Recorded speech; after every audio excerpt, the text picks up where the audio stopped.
할렐루야. 여러분, 우리는 지금 고린도후서 매일 아침마다 매일 성경을 통해서 고린도후서를 묵상하고 있습니다. 여러분, 2차 선교 여행에서 바울의 2차 선교 여행에서 가장 중요한 사역지는 바로 고린도였습니다. 1년 반 동안 고린도에 머물면서 고린도 교회를 개척과 함께 양육했던 곳이 바로 고린도 교회입니다. 3차 선교 여행에서는 에베소가 제일 중요한 도시고 2차 선교 여행에서는 고린도입니다. 자, 그런데 지금 3차 선교 여행을 하면서 고린도 교회에 편지를 써 보내는 것입니다. 고린도 교회는 고린도라는 곳이 어떤 곳이냐? 여러분, 그리스 반도 남쪽 지방을 아가야라고 그럽니다. 아가야 지방이라고 그러고, 자, 그곳에 두 개의 중심 도시가 있어요. 하나는 아테네고 하나는 고린도입니다. 고린도는 상업이 발달되어 있고 굉장히 뭐라고 할까요? 돈이 있는 곳입니다. 아테네는 교육도시고 철학이 있고, 여러분이 아시듯이 아테네는 여러분 소크라테스가 있고, 아테네는 플라톤이 있고, 아리스토텔레스가 있는 그런 도시죠. 그런 철학의 도시입니다. 그러나 이 고린도라고 하는 것은 세상의 논리가 세속적인 가치가 지배를 하는 곳입니다. 바울이 떠난 후에 그 세속적인 가치가, 세상의 이야기가, 세상이 들려주는 그 스토리가 고린도 교회에 들어와서 고린도 교회를 세상으로 다시 물들게 하고 복음을 변질시키게 되었습니다. 따라서 교회는 분열되고 우상 숭배가 일어나고 성적으로 타락하고 은사를 남용하고 예외가 무질서해지고 계층 간의 갈등이 일어나고 예수 그리스도가 몸으로 부활했듯이 우리도 몸으로 부활할 것임에도 불구하고 그에 대해서 여러 가지로 헷갈리게 되었습니다. 여러분, 이런 고린도 교회를 바로잡기 위해서 그가 개척하고 1년 6개월 동안 사역했던 그 교회를 가만히 둘 수가 없어요. 그래서 고린도 전서라고 하는 편지를 써서 보냈는데 효과가 생각했던 것만큼 나타나지 않습니다. 그래서 바울이 직접 또 고린도 교회를 찾아갔습니다. 그럼에도 불구하고 역사가 바울이 원하는 것이 원하는 대로 되지 않았습니다. 그래서 이번에는 디도를 통해서 고린도 교회를 많은 문제를 바로잡았습니다. 그럼에도 불구하고 아직도 고린도 교회에 문제가 남아 있어요. 그뿐만 아니라 고린도 교회와 바울 간에 나름대로 화해가 필요했습니다. 세상적인 가치가 교회 안에 물밀듯 들어오면서 어떻게 되느냐? 바울마저도 의심하게 되고 바울의 자격이나 바울의 지도력에 대해서 바울의 그 리더십에 대해서 근본적으로 회의를 하는 그런 일도 일어났던 것입니다. 여러분, 세상적 가치가 굉장히 무섭습니다. 자, 고린도 교회, 고린도라는 곳이 그 세상 만몬이 지배하고 돈이 지배하는 그런 사회에서 우리가 복음의 능력을 가지고 그 세상 물결을 거슬러서 올라간다는 게 쉽지가 않다는 것입니다. 요즘에 이런 말이 있다고 합니다. 어떤 처녀가 결혼할 때가 되어가지고 이제 어떤 친구가 소개를 해줍니다. 그 여러 사람 소개해 주는데 어떤 사람은 이제 그 처녀가 묻지 않겠습니까? 이제 시집 가기 위해서는 그 남자가 뭐 하는 사람이냐? 그러면은 어떤 직장에 다닌다. 이렇게도 이제 이야기할 거예요. 또 어떤 경우는 이렇다고 합니다. 그 사람이 뭐 하는 사람이냐 물으면 그 사람 특별히 하는 일은 없는데 빌딩을 가지고 있대. 그러면은 그냥 눈이 희둥그레지는 여자들이 많다고 그래요. 한국에서는 요새 그 빌딩을 가지고 있는 사람을 뭐라고 하냐면은 건물주라고 합니다. 건물주인. 자, 그래서 농담 삼아 사람들이 건물주가 누구냐? 조물주 바로 밑에 있는 사람이 건물주다. 또 어떤 사람은 농담으로 자, 조물주 위에 건물주가 있다. 이런 이야기까지도 한다고 합니다. 여러분, 뉴욕에 가보시면 맨해튼에 많은 high-rise buildings들이 있죠. 자, 그런데 그 빌딩 한 켠을 새들어서 사업을 할 때에, 비즈니스를 할 때에, 그 스토어 하나 오픈하는데 월세를 뭐 한 달에 수만 불씩 주기도 한다고 합니다. 그러면 우리가 바보가 아닌 다음에, 야, 그러면 이 빌딩에 오피스가 얼마나 많은데, 자, 이 빌딩을 가지고 있는 사람은 도대체 얼마나 부자일까? 이런 생각은 쉽게 할 수가 있겠죠. 그러면, 아야, 이 주인은 뭐 할 수 있는 게 많겠구나. 그런 생각을 할 수가 있겠죠. 그렇습니다. 대도시에 가보면은 정말 돈의 위력이 뭐 어떤 건지 우리가 세상 물정을 잘 모르는 사람도 쉽게 느낄 수 있는 그런 부분이 있습니다.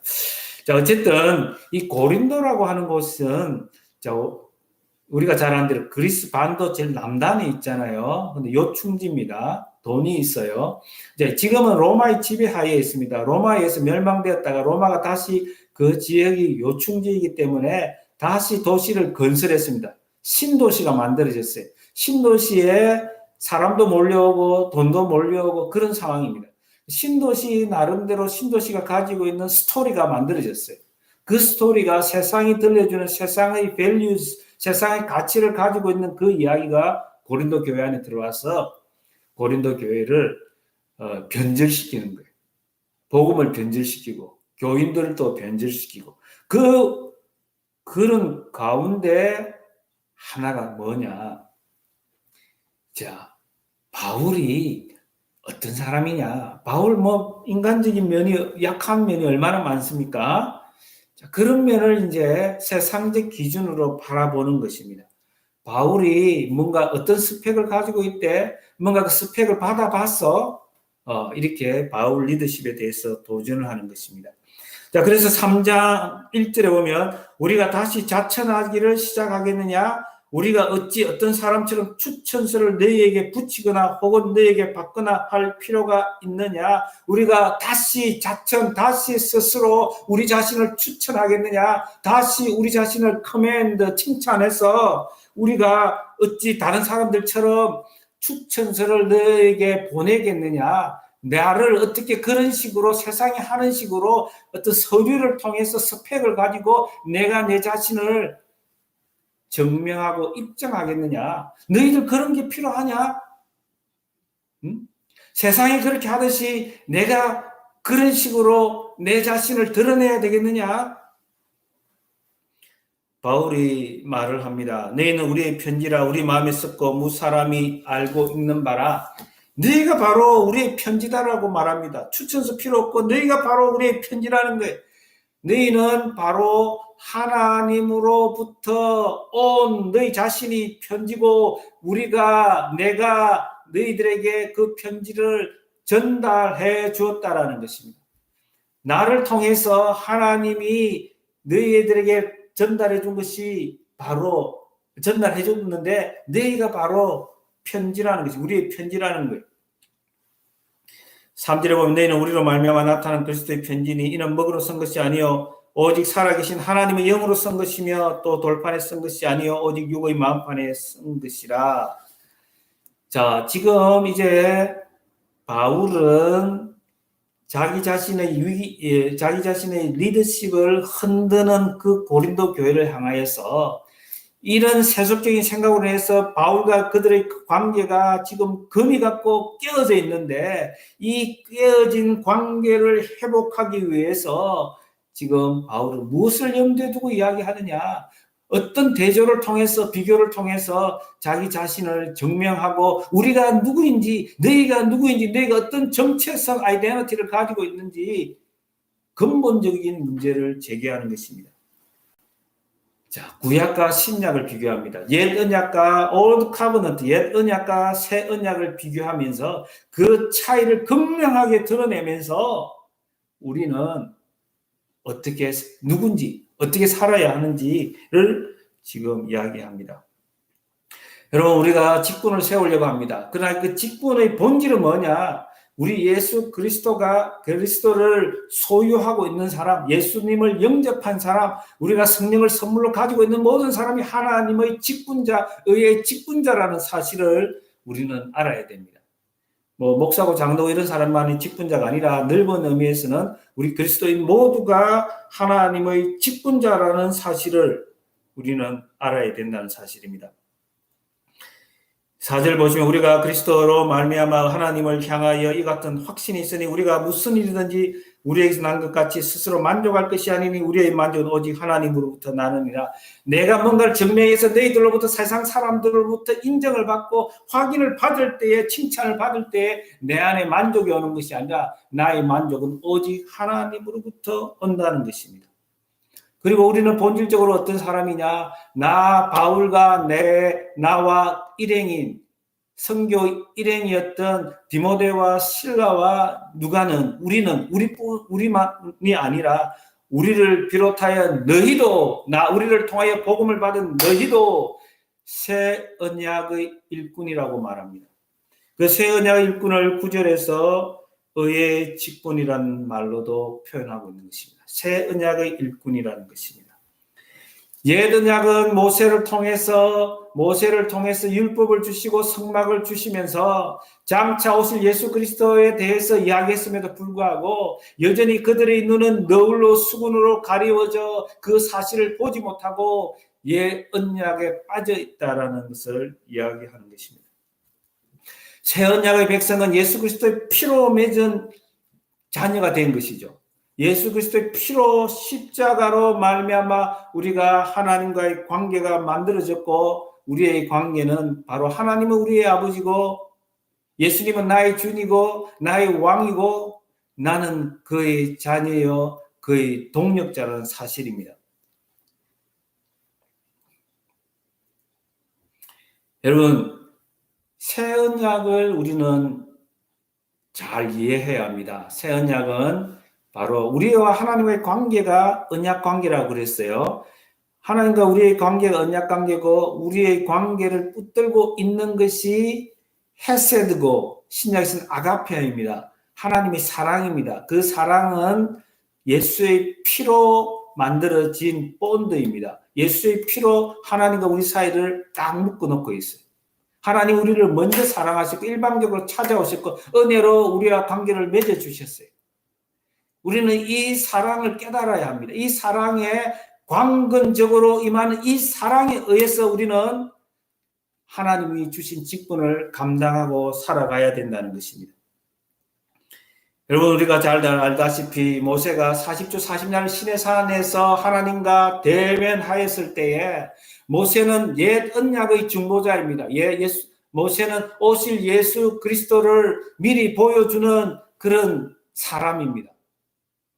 자, 우리는 모세를 통해서 예수를 바라봐야 되고 모세가 손가락질을 하는 것은 바로 가리키는 것은 예수님입니다. 그런데 여전히 모세에 잡혀 있고 모세에 붙들려 있고 율법에 붙들려 있으면 안 된다는 것입니다. 여러분 모세는 40주 40년을 하나님을 만날 때에 만나고 내려올 때에 바로 백성들을 어떻게 상대했습니까? 자, 그는 하나님과 만남 속에서 그의 얼굴은 하나님의 영광의 광채가 그 얼굴에 묻어 있었어요. 그래서 사람들이 그 영광을 보면은 야 모세가 하나님을 보고 하나님을 대면하고 하나님을 아련하고 왔다는 사실을 아는 거예요. 그러나 그 영광은 일시적인 거였습니다. 그 영광은 시간이 지나면 사라지는 거였습니다. 그래서 수군을 쓰고 백성들을 만났다는 것입니다. 그럼에도 불구하고 그 일시적인 영광을 가지고 있는 그 아우라가 있는 하나님의 아우라가 있는 그 모세를 이스라엘 사람들은 하나님의 사람으로 받들고 그 명령을 듣고 순종했었는데요. 그러면 8절에서 이제 모세의 직분과 새 언약의 직분자인 우리와 비교를 하는 것입니다. 그런데 하물며 8절 영의 직분은 더욱 영광이 있지 아니하겠느냐 정죄의 직분도 영광이 있었는데 의의 직분은 영광이 더욱 넘치리라.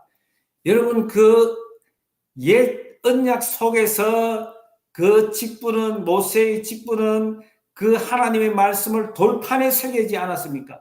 지금 이제 우리는 하나님께서 새 언약 속에서는 하나님이 우리 마음속에 성령으로 우리 마음속에 하나님의 말씀을 새겼다는 것입니다. 자, 이제는 돌판에 새긴 거하고 지금 성령으로 우리 마음에 새긴 거하고는 차원이 다르고 수준이 다르다는 것입니다. 성경은 말합니다. 그 율법을 통해서 너희가 죄인이라는 것을 가르쳐서 그것은 정죄의 직분이라고 하는 것입니다. 하물며 정죄의 직분도 영광이 있었는데 의의 직분은 영광이 더욱 넘치리라는 것입니다. 새 언약의 백성은 새 언약의 일꾼이고 새 언약의 일꾼은 의의 직분자인데 모세의 그 직분하고는 질적으로 비교할 수 없이 더욱더 영광스러운 직분이라는 것입니다. 11절 없어질 것도 영광으로 말미암았은즉 길이 있을 것은 더욱 영광 가운데 있느니라. 하나님은 사랑이시고 하나님의 사랑은 성령으로 말미암아 우리에게 부음바 되었습니다. 하나님이 우리에게 안에 임하실 때 성령으로 말미암아 우리에게 임하셨죠. 여러분, 이 성령은 우리가 구원의 선물을 받았던 성령님은 결코 떠나가지 않습니다. 우리 안에서 영원히 거하시는 하나님의 영이요 예수의 영입니다. 이 영광은 하나님의 영광은 없어질 것하고는 비교할 수 없다는 것입니다. 자, 그래서 우리는 이제는 어떤 소망을 가지고 살아가야 되느냐. 바울은 그게 대해 새 언약 일꾼으로서 확신이 있었습니다. 그 확신을 어떻게 바울은 이야기하느냐. 12절에 우리가 이 같은 소망이 있으므로 담대히 말하노니 우리는 모세가 이스라엘 자손들에게 장차 없어질 것의 결국을 주목하지 못하게 하려고 수건을 그 얼굴에 쓴 것 같이 아니하노라. 자, 모세는 수건을 벗으면은 영광이 사라질 것을 보면서 그의 지도력에 대해서 도전해 올 것이고 하나님에 대해서 없다고 말할 수도 있는 것입니다. 자, 그러나 14절 그들의 마음이 왕과의 오늘까지 구약을 읽을 때 그 수건이 벗겨지지 아니하고 있으니 그 수건은 그리스도 안에서 없어질 것이라. 그런데 이스라엘 사람들이요, 유대인들이 지금 어떤 일이 있느냐. 고린도 교인들이 모세가 썼던 그 수건을 그 너울을 자기들이 지금 쓰고서 하나님 말씀을 보는 데에 그 너울로 인해서 하나님 말씀을 제대로 보지 못하고 하나님의 영광을 보지 못한다는 거예요. 지금 길을 잃은 사람이 됐다는 거예요. 새 언약의 백성인데 예수 그리스도의 십자가를 통해서 예수 그리스도를 통해서 하나님 말씀을 봐야 되고 구약을 보면은 해결이 되는데 구약의 말씀이 바로 구약의 말씀 속에서 예수 그리스도를 만나고 하나님의 은혜를 만날 수 있는데 이들이 지금 너울을 쓰고 수건을 쓰고 율법의 수건을 쓰고 있다는 것입니다. 그래서 15절 보면 오늘까지 모세의 글을 읽을 때 수건이 그 마음을 덮었도다. 그러나 언제든지 주께로 돌아가면 그 수건이 벗겨지리라. 율법이라고 하는 수건을 쓰고서 지금 성경을 보니까 하나님을 말씀을 보니까 그리스도를 보니까 지금 이들은 어둠 속에 헤맨다는 것입니다. 그러나 그 수건을 벗는 유일한 방법이 있다는 거예요. 그 수건을 벗을 수 있는 그 수건을 벗기울 수 있는 유일한 장치를 하나님이 우리에게 주셨는데 그 비밀은 그리스도라는 것입니다. 그리스도 안에 들어오기만 하면 언제든지 누구라도 주께로 돌아가면 16절 그 수건이 벗겨지리라. 주는 영이시니 주의 영이 있는 곳에는 자유가 있느니라. 율법을 붙들고 사는 사람은 율법에 매여서 자유를 누리지 못하지만 예수 그리스도 안에 들어오면 주는 예수 그리스도는 영이시니 영이 있는 곳에 자유가 있느니라. 진리가 너희를 자유케 하리라고 요한을 통해서 말씀을 주셨습니다. 바울을 통해서 예수 그리스도는 영이시니 영이 예수 그리스도의 영은 바로 성령입니다. 성령이 계신 곳에는 자유가 있느니라. 하나님은 우리는 억압하시려고 하시는 분이 아니에요. 여러분 누가복음 15장에서 탕자가 돌아왔을 때에 바로 그 아버지는 그 아들에게 이유를 묻지 않고 따지지 않고 다음부터는 이렇게 해라고 말씀하지 않고 바로 신발을 신겨주면서 하나님 안에서 마음껏 자유하도록 뛰놀도록 하나님께서 오히려 묻기보다는 풀어주셨던 것을 볼 수가 있습니다.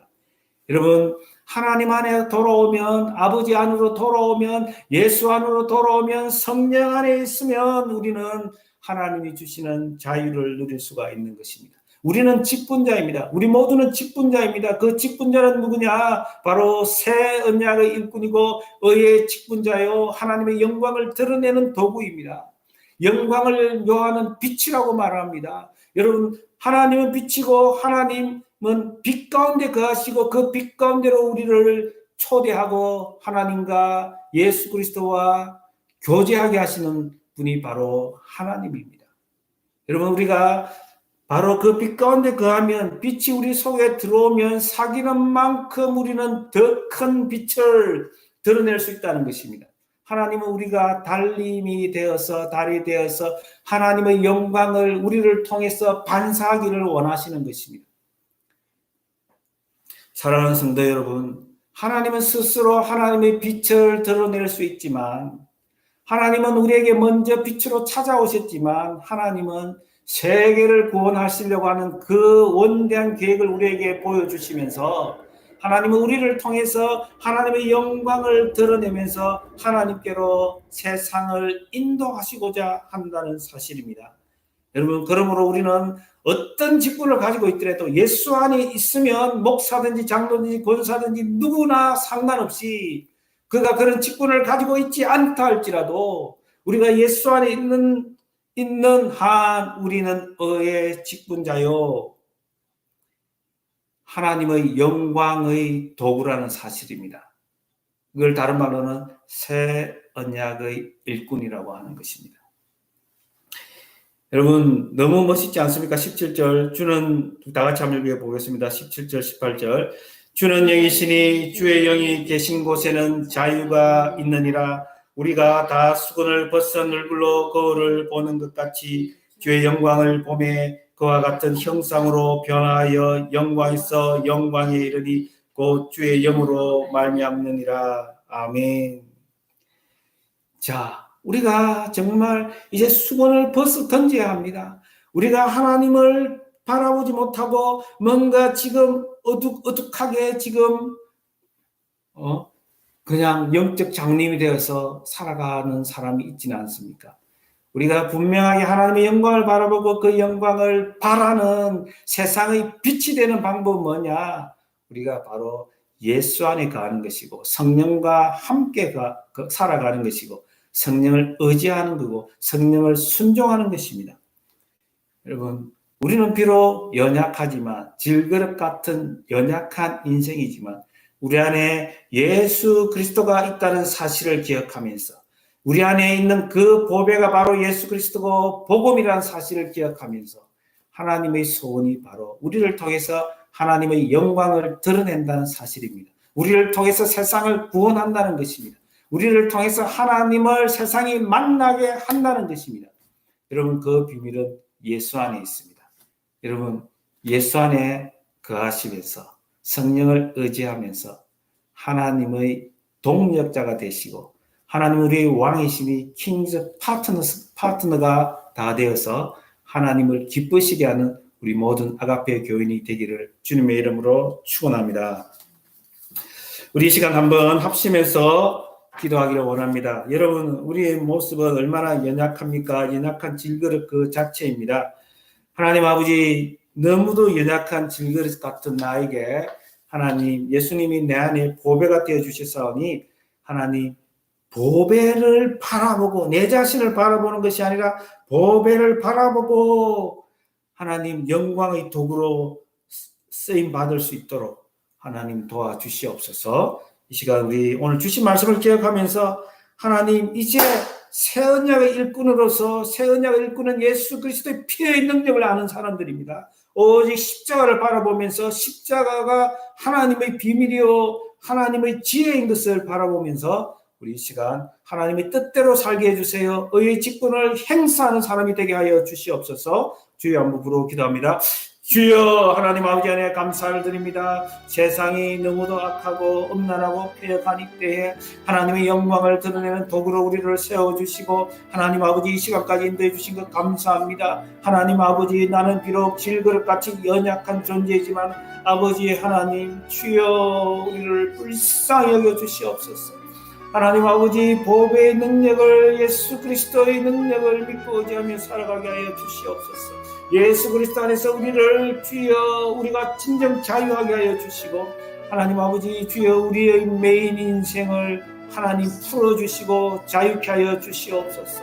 오 주여 주께서 심겨주시는 신을 신게 하시고 주께서 입혀주시는 의의 옷을 입고 살아갈 수 있도록 하나님 아버지 도와주시옵소서. 오 주여 믿습니다. 아직도 우리가 너울을 쓰고 하나님 아버지 하나님 영광을 바라보지 못하고 아버지 희미하게 하나님을 바라보고 살아가고 있지 않습니까? 오 주여 우리가 깨어나게 하여 주시고 우리의 눈을 열어 주시옵소서. 우리의 기도 열어 주시옵소서.